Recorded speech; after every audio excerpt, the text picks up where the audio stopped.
Film की शुरुआत होती है वर्जीनिया के ग्रंथम शहर में, जहां पुलिस एक बंगले की इन्वेस्टिगेशन कर रही थी। इस बंगले में एक भीषण हत्याकांड हुआ था, जिसमें इस घर में रहने वाले बुजुर्ग पति पत्नी और उनका नौकर मारा गया था। लेकिन आश्चर्य की बात तो ये थी कि घर में बाहर से किसी के भी जबरदस्ती घुसने के कोई निशान नहीं थे। इसके विपरीत ऐसा लग रहा था जैसे घर के लोग अंदर से बाहर भागने की कोशिश कर रहे थे। तभी घटना की जांच कर रहे शेरिफ को एक पुलिस वाला नीचे बेसमेंट में बुलाता है। शेरिफ जब नीचे जाकर देखता है तो बेसमेंट में एक और लाश पड़ी थी। वो एक लड़की की लाश थी जो पूरी तरह से निर्वस्त्र थी और आधी जमीन में गड़ी हुई थी। क्योंकि उस लड़की की पहचान नहीं हो पाती तो शेरिफ उसे जेन डो नाम दे देता है। दूसरी तरफ शहर के मुर्दा घर में टॉमी और उसका बेटा ऑस्टिन एक बुरी तरह से जली हुई लाश की ऑटोप्सी यानी कि पोस्टमार्टम पूरा करते हैं। टॉमी और उसका परिवार पिछले 3 जनरेशन से यही काम करते आ रहे थे और टॉमी अब अपने बेटे ऑस्टिन को भी ये काम सिखा रहा था। कुछ देर बाद ऑस्टिन की गर्लफ्रेंड एमा वहां आती है। ऑस्टिन और एमा आज रात डेट पर जाने वाले थे। जाने से पहले ऑस्टिन उसे मुर्दा घर का एक टूर करवाता है। घूमते घूमते वो दोनों फ्रीजर तक आ पहुंचते हैं जहां डेड बॉडीज को रखा जाता था। ये देख एमा डेड बॉडी देखने की जिद करने लगती है, लेकिन अपने पिता के डर से ऑस्टिन उसे साफ मना कर देता है। तभी टॉमी भी वहां आ पहुंचता है और उन्हें इसकी इजाजत दे देता है।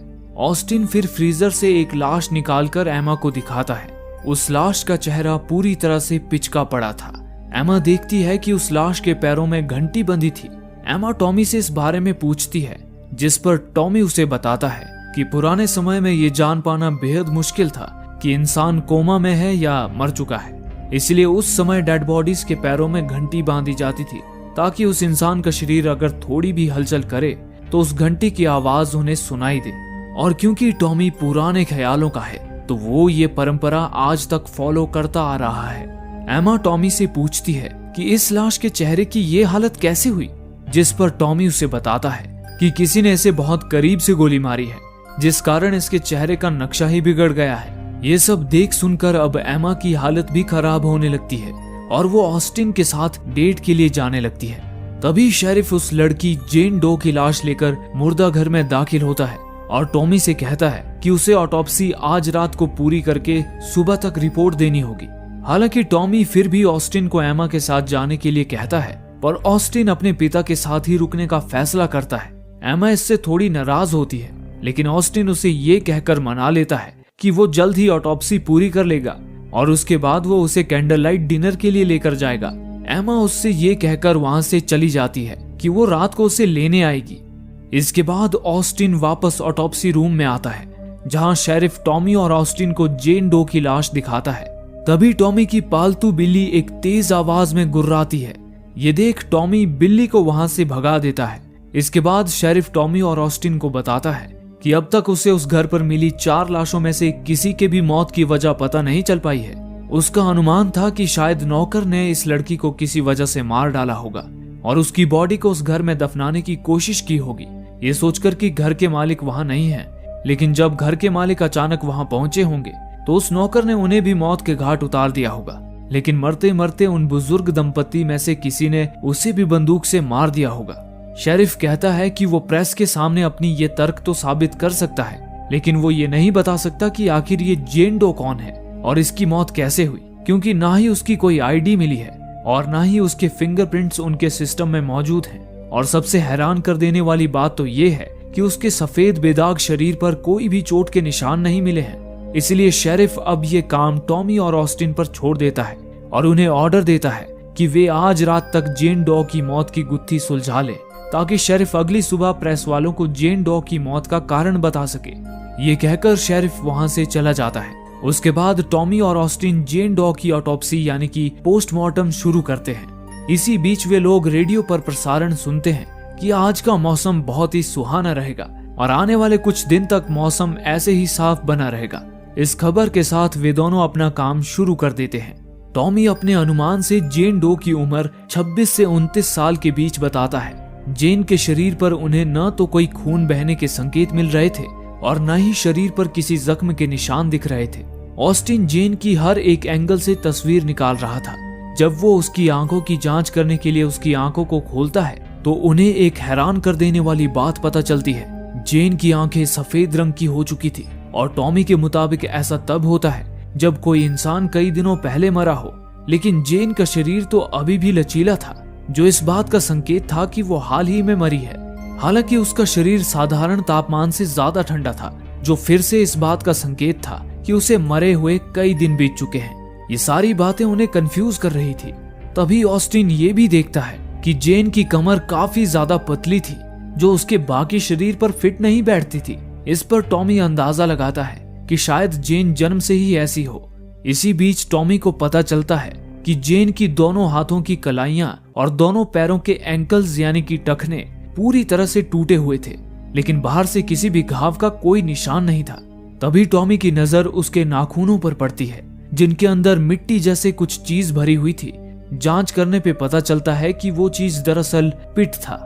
टॉमी बताता है कि उसे पिट देखे हुए बरसों बीत चुके हैं। ऑस्टिन पूछता है कि ये पिट क्या होता है, जिस पर टॉमी बताता है कि पिट एक प्रकार की मिट्टी ही होती है जो इंग्लैंड जैसी नॉर्थ कंट्रीज में पाई जाती है। ये पिट काफी ज्वलनशील होती है। पुराने जमाने में लोग इसे सुखाकर आग जलाने के लिए इस्तेमाल करते थे। जेन के हाथों और पैरों के नाखूनों के साथ ही कुछ पिट उसके बालों पर भी लगा था। ऐसा लग रहा था जैसे किसी ने जेन को जमीन में पूरा ही दफन कर दिया था। टॉमी अपनी छानबीन जारी रखता है। वहीं ऑस्टिन भी देखता है कि जेन के चेहरे, कान या नाक पर भी कोई चोट के निशान नहीं थे। लेकिन जब ऑस्टिन जेन का मुंह खोलता है तो वे देखते हैं कि जेन की जीभ कटी हुई थी। ये देखकर वे दोनों दंग रह जाते हैं। जेन की जीभ पर उभरे मोटे धारीदार घाव देखकर लग रहा था कि किसी ने बड़ी ही बेदर्दी से उसकी जीभ खींचकर तोड़ डाली थी। टॉमी बताता है कि उसके अनुसार ये ह्यूमन ट्रैफिकिंग का मामला भी हो सकता है, क्योंकि उसने 15 साल पहले भी ऐसा ही एक केस देखा था जिसमें 2 लड़कियों के हाथों को उनके टखनों के साथ बांध दिया गया था, जिससे वो कहीं भाग ना पाएं, और साथ ही उनकी जीभ भी काट दी गई थी ताकि वो शोर न मचा पाएं। इन सारे अनुमानों से वे लोग इस नतीजे पर पहुंचते हैं कि उस लड़की को जरूर वेश्या बनाने के लिए अगवा किया गया होगा। इसी दौरान जब ऑस्टिन जेन के चेहरे की एक तस्वीर खींचने जाता है, तभी वो देखता है कि जेन की नाक अचानक फड़फड़ाने लगी है।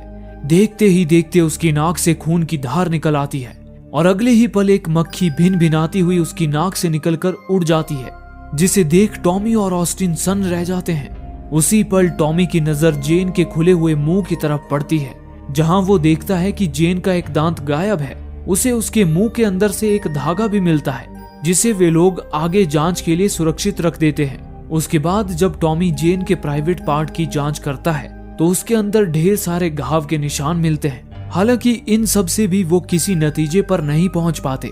अब सारी बाहरी अंगों की छानबीन करने के बाद टॉमी और ऑस्टिन जेन की चीर फाड़ करने के लिए तैयार हो जाते हैं। इसी बीच बाहर मौसम खराब होने लगा था और बादल गरजने का शोर अंदर तक सुनाई दे रहा था। हालांकि इसे इग्नोर करते हुए दोनों बाप बेटे अपना काम जारी रखते हैं। ऑस्टिन जेन की गर्दन को उठाकर एक ब्लॉक पर रख देता है। फिर टॉमी जैसे ही उसकी छाती चीरने के लिए अपना चाकू उठाता है, उसी वक्त अचानक उन्हें जोर से बादल गरजने की आवाज सुनाई देती है और साथ ही उनके रेडियो पर कुछ डिस्टरबेंस आती है और एक गाना बजने लगता है, open up your heart and let the sunshine इन। लेकिन टॉमी और ऑस्टिन इस बात पर ज्यादा गंभीरता नहीं दिखाते और अपना काम जारी रखते हैं। टॉमी जेन की छाती से लेकर पेट तक एक चीरा लगा देता है। चीरा लगाते ही जेन के शरीर से खून की धार कुछ यूं बहने लगती है मानो कि वो जिंदा हो। ये देखकर टॉमी और ऑस्टिन के भी दिमाग के सारे तार हिल जाते हैं। टॉमी जेन की कमर के अंदरूनी अंगों को ध्यान से देखते हुए कहता है, इस लड़की की पतली कमर जन्मजात नहीं लग रही है। जिस पर ऑस्टिन पूछता है, तो फिर इसकी इतनी पतली कमर का क्या कारण हो सकता है? जवाब में टॉमी कहता है, बहुत लंबे समय तक कॉर्सेट पहनने की वजह से कमर में ऐसे बदलाव आते हैं। जिस पर ऑस्टिन कहता है, लेकिन कॉर्सेट पहनने का फैशन तो सदियों पहले ही बंद हो चुका है। उसके बाद जब टॉमी जेन की पसली की हड्डियों को काटकर उसके अंदरूनी अंगों पर अपनी नजर डालता है, तो उसे दिखता है कि जेन के फेफड़े गहरे काले पड़ चुके थे। ऑस्टिन को लगता है कि ये ज्यादा सिगरेट पीने की वजह से हुआ होगा। जिस पर टॉमी आपत्ति दर्शाते हुए कहता है कि अगर कोई 30 सालों तक हर रोज 10 पैकेट भी सिगरेट पिए, तब भी उसके फेफड़े इतने काले नहीं होंगे। ये तभी होता है जब किसी को काफी देर तक जलाया जाता है। लेकिन इस लड़की के शरीर पर तो जलने के एक भी निशान नहीं थे। ये बात टॉमी को काफी ज्यादा हैरत में डाल देती है। इसके बाद टॉमी जब जेन का दिल निकाल कर देखता है तो उसे उसके दिल पर चाकू से काटे जाने के निशान नजर आते हैं, और सिर्फ उसके दिल पर ही नहीं बल्कि उसके बाकी अंदरूनी अंगों पर भी वैसे ही कटने के निशान होते हैं। लेकिन बिना चीर फाड़ करे कोई किसी को ऐसे जख्म कैसे दे सकता है? वे दोनों इस बारे में विचार कर ही रहे होते हैं कि तभी उस कमरे की लाइट्स अपने आप ही जलने बुझने लगती है और अचानक बाहर से एक अजीब सी आहट सुनाई देती है, जिसे सुनकर ऑस्टिन उस आहट के पीछे जाता है। तभी उसकी नजर गलियारे पर लगे आईने पर पड़ती है, जिसमें वो देखता है कोई शख्स गलियारे के मोड़ पर खड़ा हुआ है। उसे देख ऑस्टिन सहम जाता है, लेकिन वो जब गलियारे के मोड़ पर जाकर देखता है तो उसे वहां कोई भी दिखाई नहीं देता। उधर टॉमी को जेन की इंटेस्टाइन में एक रेशा सा दिखाई देता है, जिसे निकालने के लिए जब वो उसके इंटेस्टाइन को काटने की कोशिश करता है तभी जेन की पसली की एक हड्डी से उसका हाथ जख्मी हो जाता है। इसी बीच दूसरी ओर ऑस्टिन देखता है कि वो जिस आहट के पीछे आया था वो स्टोर रूम के वेंटिलेशन से आ रही थी। ऑस्टिन जब उस वेंटिलेशन में झांक कर देखता है तो कोई चीज तेज आवाज के साथ उस पर झपट पड़ती है, जिसे देख डर के मारे ऑस्टिन जमीन पर गिर पड़ता है। इतने में टॉमी भी उसकी आवाज सुनकर वहां पहुंच जाता है। टॉमी को देख ऑस्टिन की जान में जान आ जाती है। फिर जब ऑस्टिन दोबारा उस वेंटिलेशन के अंदर टॉर्च की रोशनी में देखता है तो वो अपनी बिल्ली को वहां बुरी तरह घायल पाता है। बिल्ली के पेट से उसकी अंतड़ियां ही गायब हो चुकी थी। ये देख ऑस्टिन और टॉमी बहुत ज्यादा भावुक हो जाते हैं। टॉमी को अपनी बिल्ली का दर्द देखा नहीं जाता और वो उसकी गर्दन मरोड़कर उसे दर्द से मुक्ति दिला देता है। साथ ही टॉमी अपनी बिल्ली को क्रेमेटोरियम में जलाकर उसका सम्मान पूर्वक अंतिम संस्कार भी कर देता है। उसके बाद वे लोग अपना काम जारी रखते हुए जब जेन की अंतड़ियों को काटते हैं तो उसके अंदर उन्हें एक फूल मिलता है। टॉमी जब उस फूल के बारे में रिसर्च करता है तो उसे पता चलता है कि उस फूल का नाम जिम्सन वीड है और उसे खाने से इंसान को लकवा मार जाता है और वो फूल भी नॉर्थ कंट्रीज में ही पाया जाता है। इस जानकारी के बाद वे लोग अपना काम आगे बढ़ाते हैं, लेकिन तभी अचानक मौसम का रुख ही बदल जाता है और उन्हें जोरों से बादलों के गरजने की आवाज आती है। इतने में ही उन्हें रेडियो पर उनके शहर में भारी बारिश होने की खबर मिलती है। ये देख ऑस्टिन हैरत में पड़ जाता है, क्योंकि उसने ऑटोप्सी शुरू करने से पहले रेडियो पर कुछ दिनों तक मौसम के साफ रहने की खबर सुनी थी। ऑस्टिन को अब वहां किसी खतरे का अंदेशा होने लगता है, जिसके बाद वो टॉमी से आज रात के लिए ये काम रोकने के लिए कहता है। लेकिन शेरिफ ने टॉमी को आज रात तक किसी भी तरह जेन की मृत्यु की वजह का पता लगाने के लिए कहा था, इसलिए वो अब इस काम को बीच में नहीं रोक सकता था।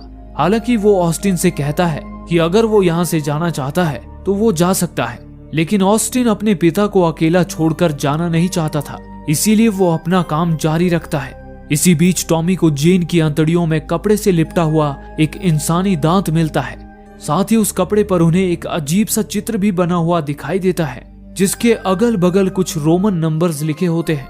और तो और वो कपड़ा जेन की अंतड़ियों में रहने के बावजूद भी जैसे का तैसा ही होता है, जबकि इतने दिनों में अंतड़ियों में मौजूद स्टमक एसिड से उसे गल जाना चाहिए था।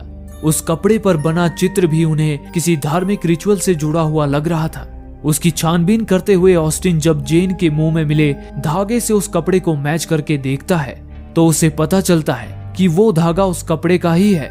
उसके बाद जब ऑस्टिन उस कपड़े से मिले दांत को जेन के उखड़े हुए दांत की जगह लगाकर देखता है तो वो दांत जेन के दांतों से बिल्कुल मैच हो जाता है, जिससे ऑस्टिन इस नतीजे पर पहुंचता है कि किसी ने जेन के दांत को उखाड़कर उसे उस कपड़े में लपेटकर जबरदस्ती जेन को कपड़ा खिला दिया था। इन सारी चीजों के मद्देनजर वो अब इस नतीजे पर पहुंचते हैं कि जेन किसी धार्मिक रिचुअल के तहत बलि दी गई थी, जिसमें पहले उसे बांधा गया, उसके बाद बड़ी बेरहमी से उसकी जीभ खींचकर उखाड़ दी गई, फिर उसे वो जिम्सन वीड नाम का फूल खिलाया गया जिससे उसे लकवा मार गया। उसके बाद उसका दांत उखाड़कर उसे कपड़े में लपेटकर उसको जबरदस्ती खिला दिया गया। फिर उस पर एक के बाद एक चाकू से वार किए गए और जब ये सब करके भी उनका मन नहीं भरा तो उन्होंने जेन को जला दिया। जेन की इतनी दर्दनाक मौत के बारे में सोचकर ही टॉमी और ऑस्टिन की रूह कांप उठती है। हालांकि जेन का बेदाग शरीर उनके सारे नतीजों को झुठला रहा था, तो आखिर किसी के शरीर को छुए बिना उसे इतनी बुरी तरह टॉर्चर कैसे किया जा सकता है? इस सवाल ने उन दोनों के दिमाग को हिलाकर रख दिया था। तभी इतने में ही अचानक रेडियो फिर से शुरू हो जाता है, जिसमें बताया जा रहा था कि उनके शहर पर हो रही बारिश ने बाढ़ का रूप ले लिया है। लेकिन अगले ही पल रेडियो पर कुछ डिस्टरबेंस आती है और इन डिस्टरबेंस के बीच रिपोर्टर की आवाज सुनाई देती है। रिपोर्टर कह रहा था कि आप इस तूफानी बाढ़ में फंसना नहीं चाहोगे, लेकिन अगर आप फंस चुके हो तो इससे निकल नहीं पाओगे। ये सब सुनकर ऑस्टिन को शक हो जाता है कि उस रेडियो पर मिले संदेश उन्हें आने वाले किसी खतरे से आगाह कर रहे हैं। इसलिए ऑस्टिन टॉमी को उसी वक्त उस जगह से बाहर निकलने के लिए कहता है। लेकिन टॉमी ऑस्टिन की बातों को अनसुना करता हुआ उसे जेन के शरीर से उसकी खाल उतारने के लिए उसकी मदद करने के लिए कहता है। ऑस्टिन को भी मजबूरन अपने पिता की बात माननी पड़ती है। दोनों मिलकर जब पूरी तरह उसकी खाल उतार देते हैं तो अपने सामने एक खौफनाक मंजर देखकर उनका जैसे कलेजा ही मुंह को आ जाता है। जेन की खाल में भी वही चित्र और रोमन नंबर बने होते हैं जो उसकी अंतड़ियों से मिले कपड़े में छपे थे। वे लोग उस चीज को समझ भी पाते उससे पहले ही उस कमरे की सारी लाइट्स अपने आप ही फूट जाती हैं, जिससे वहां घुप अंधेरा फैल जाता है। उस घटना से घबराया हुआ ऑस्टिन जब अपनी टॉर्च जलाकर इधर उधर अपनी नजरें दौड़ाता है तो वो देखता है कि उस कमरे में रखे सारे मुर्दे अब गायब हो चुके थे। ये देख ऑस्टिन भयभीत हो उठता है और टॉमी के साथ जितनी जल्दी हो सके उस जगह से बाहर निकलने लगता है। उस जगह की बिजली चली जाने के बाद वहां जनरेटर से रोशनी तो हो जाती है, लेकिन बिना बिजली उस जगह की लिफ्ट काम ही नहीं करती। इसलिए अब वे दोनों तहखाने के दरवाजे की तरफ जाते हैं। लेकिन तभी अचानक तूफान की वजह से एक पेड़ दरवाजे पर गिर जाता है, जिससे वो दरवाजा ब्लॉक हो जाता है। टॉमी और ऑस्टिन अपनी पूरी ताकत लगाने के बावजूद भी उस दरवाजे को खोल नहीं पाते। वो मदद के लिए शेरिफ को फोन करने की भी कोशिश करते हैं, पर उनके मोबाइल पर नेटवर्क ही नहीं होता। इसलिए अब वे दोनों अपने ऑफिस में लगे लैंडलाइन फोन की तरफ जाने लगते हैं। लेकिन तभी उन्हें गलियारे से होकर उनकी तरफ ही बढ़ती हुई किसी के कदमों की आहट सुनाई देती है, जिससे डरकर वे दोनों दौड़ते हुए तुरंत ऑफिस में घुस जाते हैं और दरवाजा अंदर से बंद कर लेते हैं। जिसके बाद टॉमी तुरंत शेरिफ को कॉल करता है। हालांकि उसका कॉल शेरिफ को लगता जरूर है, पर बदकिस्मती से सिग्नल वीक होने के कारण शेरिफ से उसकी बात ही नहीं हो पाती और कॉल कट हो जाता है। वो दोनों अब उस जगह पर कैद होकर रह जाते हैं।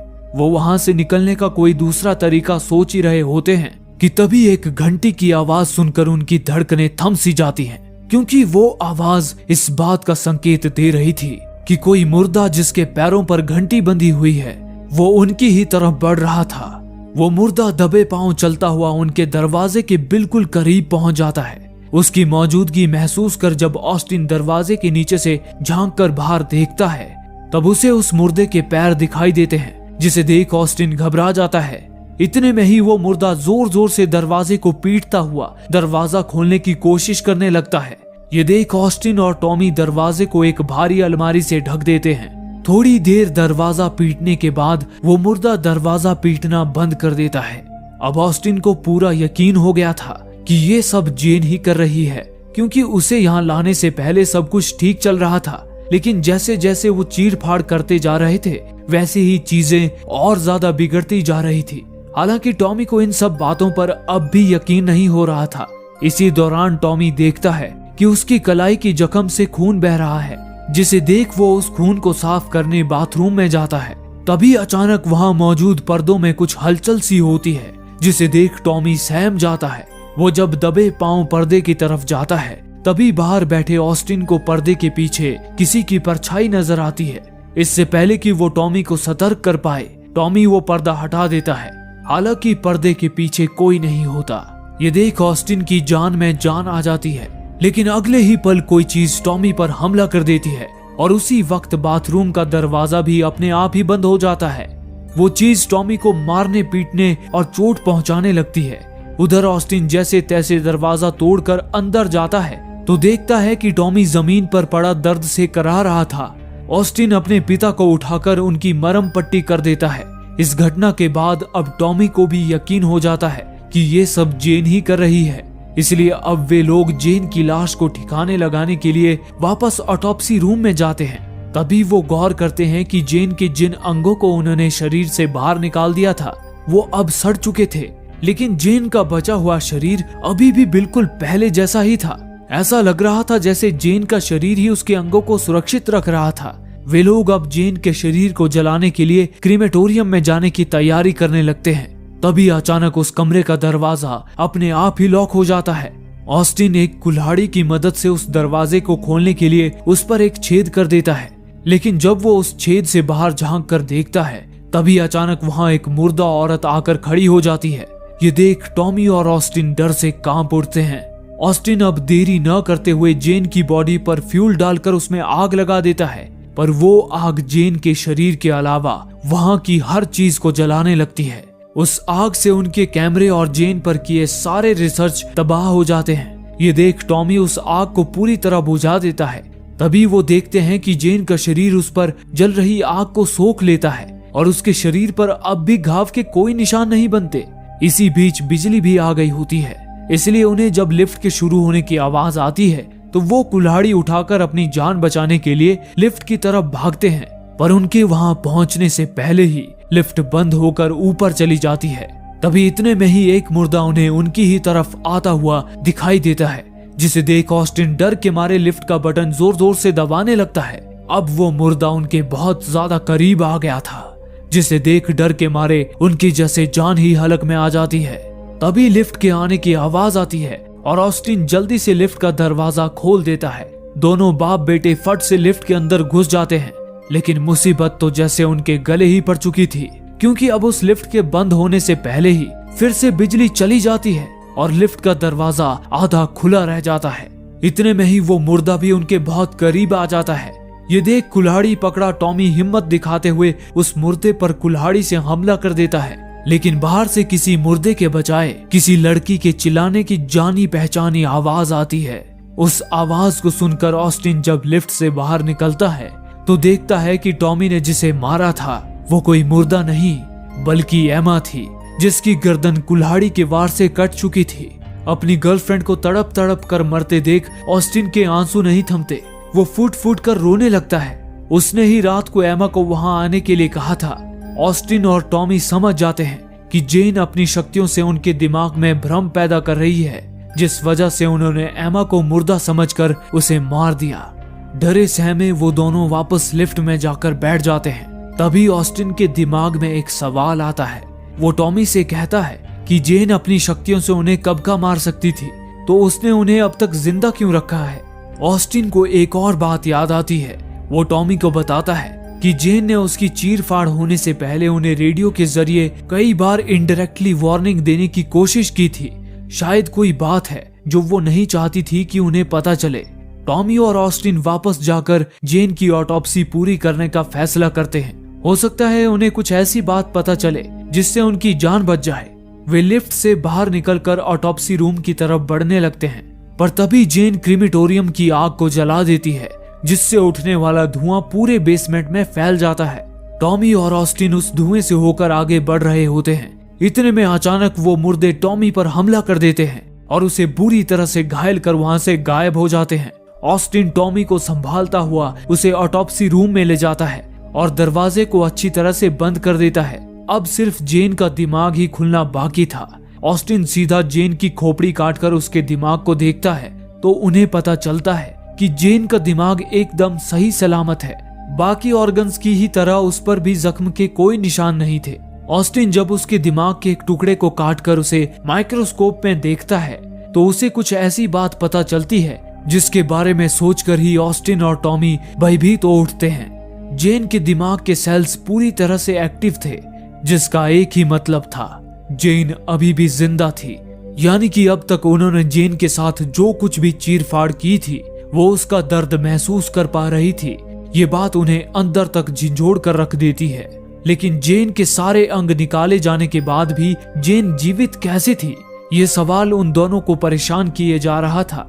टॉमी को लगता है कि कोई अदृश्य ऊर्जा जेन को अब भी जीवित रखे हुए है। इतने में ही ऑस्टिन जेन की आंतड़ियों से मिले कपड़े को अनजाने में मोड़ देता है। तब उस पर लिखे रोमन नंबरों के एक साथ मिलने से एक शब्द बन जाता है। वो शब्द होता है लेविटिकस 20:27। ये शब्द सुनकर टॉमी झट से बाइबल निकालता है और उसमें से एक चैप्टर खोलता है।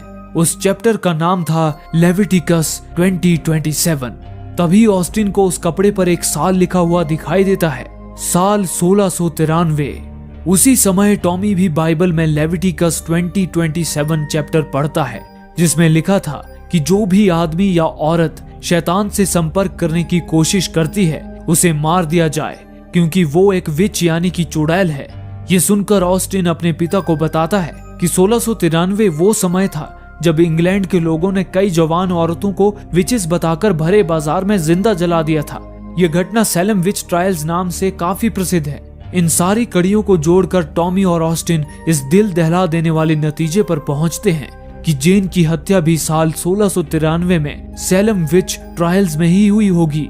हालांकि टॉमी का मानना था कि सैलम विच ट्रायल्स में जिन भी औरतों और लड़कियों की हत्या हुई थी वो कोई विचेस नहीं थी, वो बस मानसिक रोगी थी जो लोगों के अंधविश्वास का शिकार हो गई। हालांकि टॉमी अब तक उनके साथ हुई सारी भूतिया घटनाओं को झुठला भी नहीं सकता था।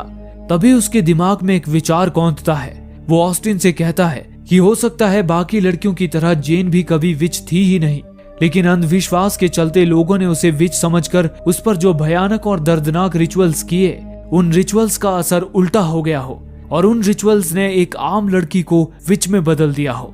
ऑस्टिन पूछता है कि आखिर जेन उनके ही पीछे क्यों पड़ी है।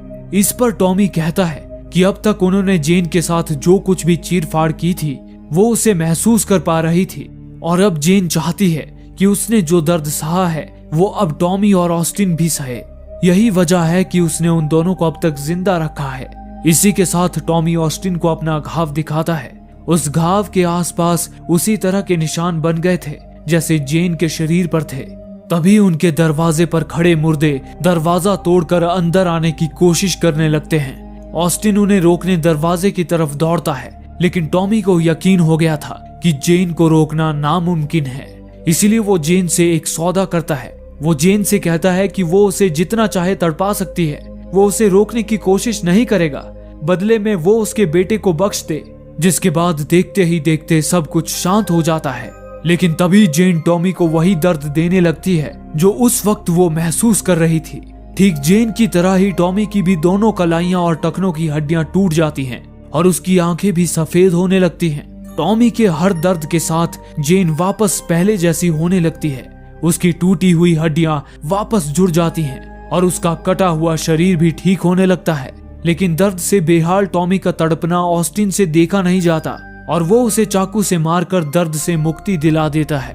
टॉमी की मौत की वजह से जेन पूरी तरह से ठीक नहीं हो पाती, लेकिन उस जगह पर अब सब कुछ पहले जैसा हो जाता है और सारे मुर्दे भी अपनी जगह पर आ जाते हैं। इतने में ही ऑस्टिन को शेरिफ की आवाज सुनाई देती है, जिसे सुनकर जब वो दरवाजे की तरफ जाता है तो देखता है कि दरवाजा अब भी बंद था। वो शेरिफ से मदद की गुहार लगाता है, लेकिन तभी शेरिफ उसकी मदद करने के बजाय गाना गाने लगता है, Open up your heart and let the sunshine in। Austin को समझ आ जाता है कि बाहर कोई शेरिफ मौजूद नहीं है, बल्कि ये जेन द्वारा पैदा किया गया एक भ्रम है। ऑस्टिन ने टॉमी को मारकर अनजाने में जेन के शरीर को ठीक होने से रोक दिया था, जिससे जेन और क्रोधित हो गई थी। ऑस्टिन को फिर से मुर्दों के पैरों में बंधी घंटियों की आवाज सुनाई देती है जो उसके करीब आ रही थी। भयभीत ऑस्टिन एक पल के लिए गलियारे की तरफ देखता है और अगले पल जब वो पीछे मुड़ता है तो अचानक मुर्दा टॉमी उसके सामने आ जाता है, जिससे डरकर ऑस्टिन छत से नीचे गिर पड़ता है और उसका सिर फटने की वजह से उसकी मौत हो जाती है। अगली सुबह शेरिफ पुलिस वालों के साथ मॉर्ग आता है, जहां उन्हें टॉमी, ऑस्टिन और एमा की लाश मिलती है। पिछली मौतों की तरह ये मौतें भी शेरिफ के लिए एक रहस्य बनकर रह जाती हैं। हालांकि शेरिफ को भी इस बात का अंदेशा हो जाता है कि जेन की लाश में जरूर कुछ गड़बड़ है, इसीलिए वो उसकी लाश की और छानबीन करने उसे वर्जीनिया पुलिस डिपार्टमेंट के पास भेजने का ऑर्डर दे देता है। फिर अंत में हम देखते हैं कि एक पुलिस वाला जब जेन की लाश को वर्जीनिया ले जा रहा होता है, तभी उसके रेडियो पर अपने आप ही गाना बजने लगता है, open up your heart and let the sunshine इन। और उसी वक्त जेन के अंगूठे में कुछ हरकत होती है और इसी के साथ ये फिल्म यहीं पर खत्म हो जाती है। दोस्तों, अगर आपको ये वीडियो अच्छा लगा और आप ये वीडियो देखते देखते इसमें खो गए थे, तो आप हमें सपोर्ट करने के लिए हमें सब्सक्राइब कर सकते हैं, ताकि हम ऐसी ही और वीडियोस आपके लिए लेकर आ पाएं। धन्यवाद।